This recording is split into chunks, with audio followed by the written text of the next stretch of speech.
तर रत्नागिरी जिल्ह्यात मुसळधार पावसाचा जोर कायम आहे। जिल्ह्यातल्या प्रमुख नद्यांच्या पाणी पातळीत वाढ झाली आहे। जगबुडी, वशिष्ठी आणि काजळी या प्रमुख नद्यांच्या पाणी पातळीत वाढ झाली आहे। पावसामुळे रत्नागिरीतल्या टंचाईग्रस्त गावांना मोठा दिलासा मिळाला आहे। तर याचा आढावा घेतला आमच्या प्रतिनिधींनी। गेले काही दिवसांपासून कोकणामध्ये मुसळधार पाऊस पडतोय। त्यामुळे रत्नागिरी जिल्ह्यातील ज्या प्रमुख नद्या आहेत त्या नद्यांच्या पाणी पातळीमध्ये वाढ होताना पाहायला मिळते। मी सध्या जो उभा आहे त्या नदीमध्ये जी काजळी नदी म्हटली जाते, जी रत्नागिरी शहरापासून अगदी जवळ असलेली नदी, ही महत्त्वाची नदी मानली जाते। त्या नदीच्या पाणी पातळीमध्ये वाढ होताना पाहायला मिळते। पावसामुळे टंचाईग्रस्त गावांना मात्र दिलासा मिळालेला पाहायला मिळतोय।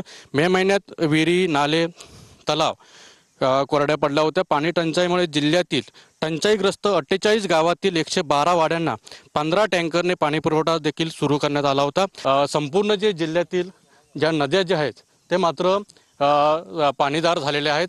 पाणी टंचाई जे गावांमध्ये होती ती पाणी टंचाई मात्र मुक्त झालेली आहे। त्यामुळे संपूर्ण गावांना, नागरिकांना हा दिलासा मात्र मिळालेला आहे। कॅमेरामन समित गजनेसह अनंत पाताडे, TV9 मराठी, रत्नागिरी।